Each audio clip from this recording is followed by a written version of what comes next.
In the last week, Bangalore sort of had froth on its face, if not slush, and it was pretty much on the face what's happening to our water bodies in the city. This Google Hangout is an effort from us to try and understand the issue, and not just understand the issue from the authorities' point of view or officials' point of view, but also to try and get citizens involved and find out how we've caused the problem and how it can be solved. Joining me on this Google Hangout, I'm Veeder Agap with The Hindu. Joining me is S. Vishwanath, water conservationist, who's angry, but also is going to hopefully propose solutions and try and elucidate to us how this can be solved, what kind of response is required. Also joining me is my young colleague Mohit Rao, who covers environment for us, who's been writing extensively on the Vartur issue. I just want to start by asking Vishwanath, every time an issue of this nature comes up, you get a response which is immediate in terms of sending teams and looking back at it, but nothing that sustains itself over a period of time. In that context, post the Vartur case, what do you think Bangalore, the three things Bangalore desperately needs to address its water issues?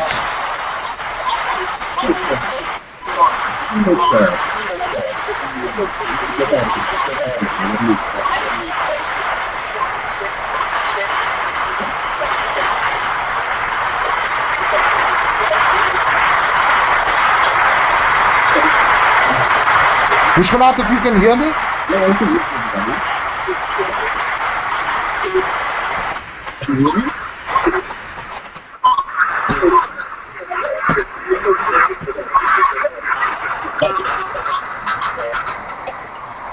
If Vishwanath can hear me, I can hear you. Yeah, I can hear you. Yeah, I wanted to ask you specifically, what are the three issues that you think, whenever there is an issue of this nature that comes up, there's a sudden and immediate response and then it's all forgotten after a little while. What are the three key things that we need to do in a sustained manner, both as authorities and as citizens, to address the issues of groundwater and lakes and pollution of water, contamination of water in Bangalore? One thing is institutions and governments right.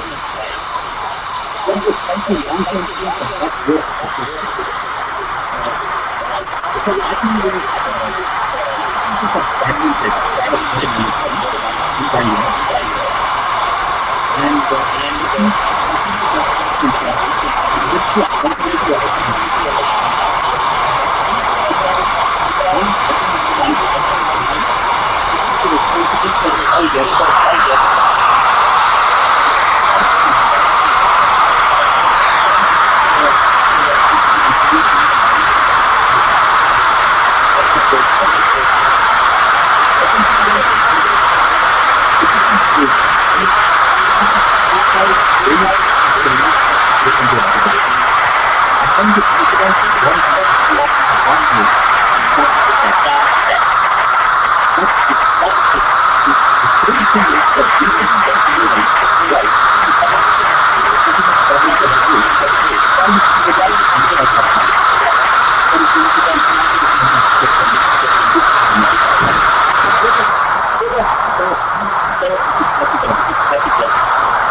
Okay, I wonder if we've got questions that have already started coming in terms of from our readers who are possibly tweeting in questions. One of the key things is, as we were discussing before the show, that when you look at other cities in India, you don't really hear so much about water or froth coming out of the nature that one has seen.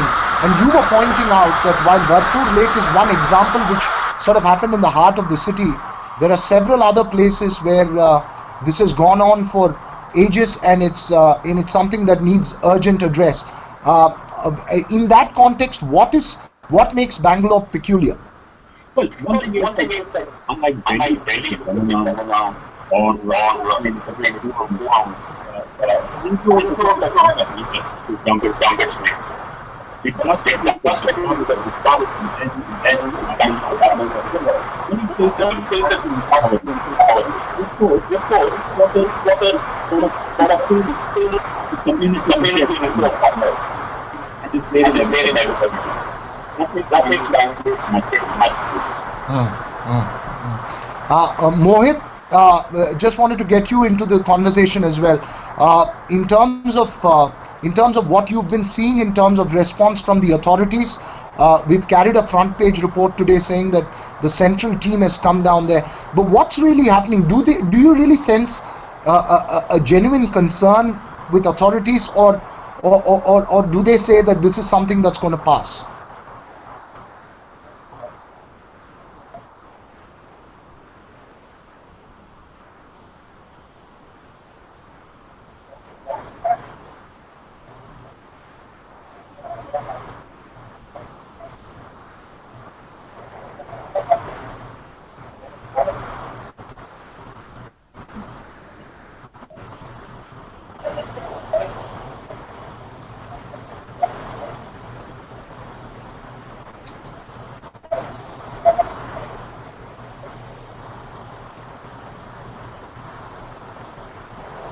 Okay.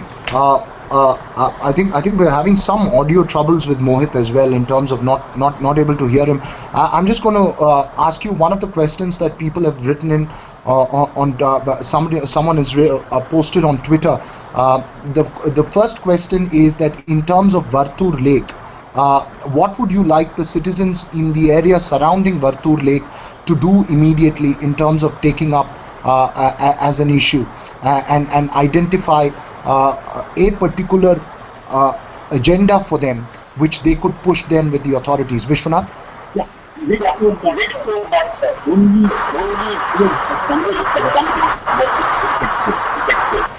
therefore, find out whether the land is adequate and water requisite quality that it goes into. So therefore, the handle of phosphate attract and tell. This is long term. This is long term. And broad basing the issue, making it a larger issue for Bangalore. Absolutely. Try and see what's happening in other. There are good examples. The lake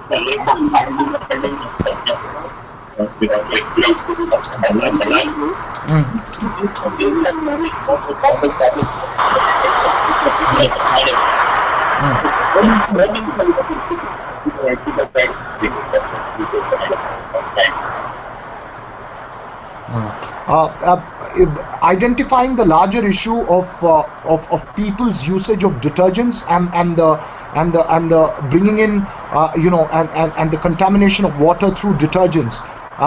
Would you believe that is one major concern, and there has to be a conscious use and possibly even corporate social responsibility from detergent manufacturers?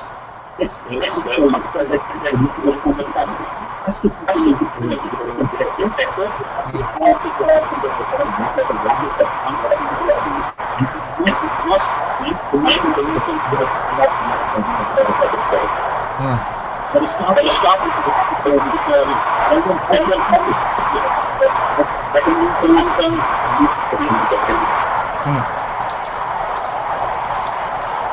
Mohit, anything specific that you want to add on to this, or ask Vishwanath?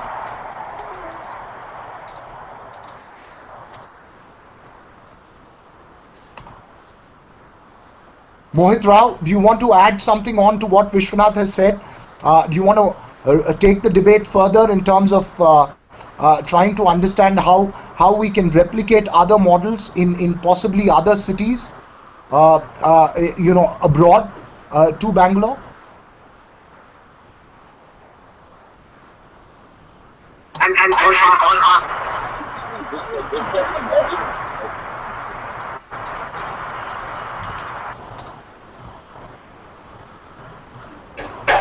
Sorry, I don't think Mohit can hear us. So it's I think pretty much between you and me, Vishwanath.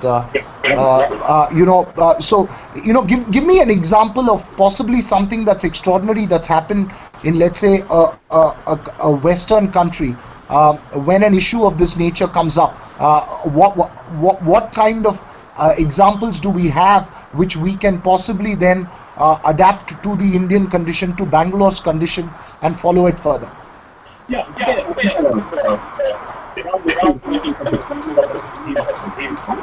or around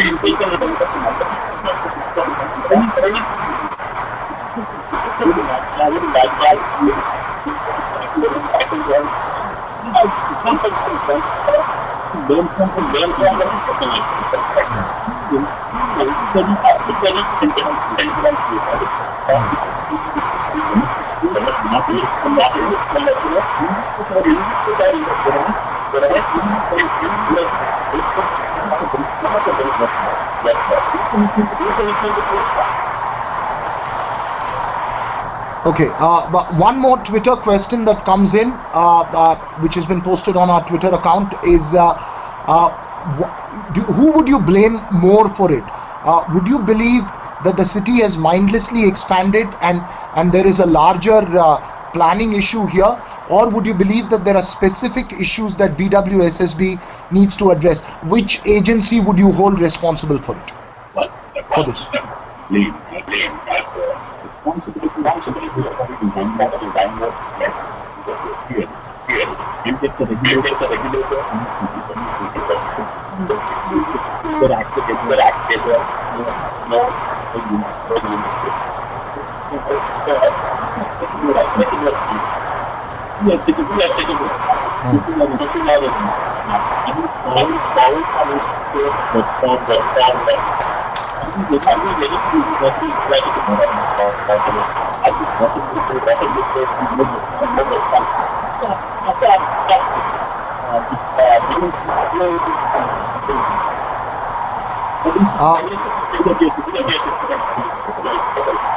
Okay.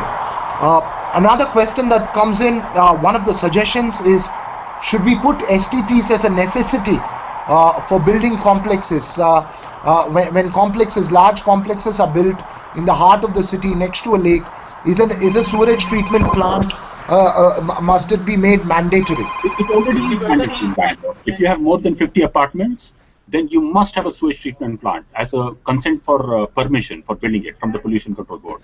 Therefore, this city has more than 650 decentralized sewage treatment plants at apartment levels and layout levels. Question is, are they working? We have to make sure that they work, and we have to make sure that all new constructions which consume more than 50,000 liters of water per day necessarily have a sewage treatment plant which works and which reuses the water within its own complex. The law is already in place. And also going beyond the issue of just what we see on the surface, Vishwanath, where do you see all this in a hidden sense in terms of groundwater? Just explaining the water chain, that when you have water which is polluted at the ground, at the surface level, and when it can manifest itself at the surface level, there's certainly a much deeper issue when it comes down to our own groundwater contamination as far as the city is concerned. True. What collects on the surface quickly percolates down and gets into the groundwater. Bangalore city must have about 400,000 bore wells, most of them contaminated with nitrates or bacteria. That's a major issue. But coming to the detergent and the foam sector, look what's happening to the detergent industry. They have to combat harder and harder water which they have to deal with. Water across India is getting more hard. Therefore, detergents are getting more quote-unquote powerful. They first have to soften the water, then they have to remove the dirt, and they have to keep the dirt from re-othering back to the clothes. So the more powerful detergents needed for harder water, causing more pollution, feeding on itself. This is the sort of vicious cycle we've got into. We got to start to break up this vicious cycle someplace, and soon. Yeah, that's a very valid point that you're making there. One last question before we run out of this Hangout, because I believe there are some audio issues, video issues. I'm not able to actually see Vishwanath here as I'm speaking to him. I can just hear him barely. One final question to you, Vishwanath. Going forward from here, are you optimistic? Do you believe that we will find a solution? Or do you think that we've got to have much more froth hitting our face before we wake up to reality around us? Well, in the short term, there will be much more froth in our face, and that's a nice thing because that will get us activated as citizens and communities. I see many communities gathering around lakes, calling themselves friends of lakes, and starting to pressurize authorities and institutions to do something about those lakes. I think that number will increase, and I think in another 3 to 5 years, we'll see a different Bangalore and possibly no foam in our roads. And three quick solutions, 3 pointed solutions. Well, the pointed solution is avoid Vartur Road.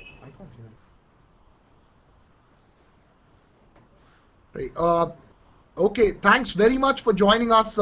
We'll try and carry this conversation forward on a normal live chat on our website.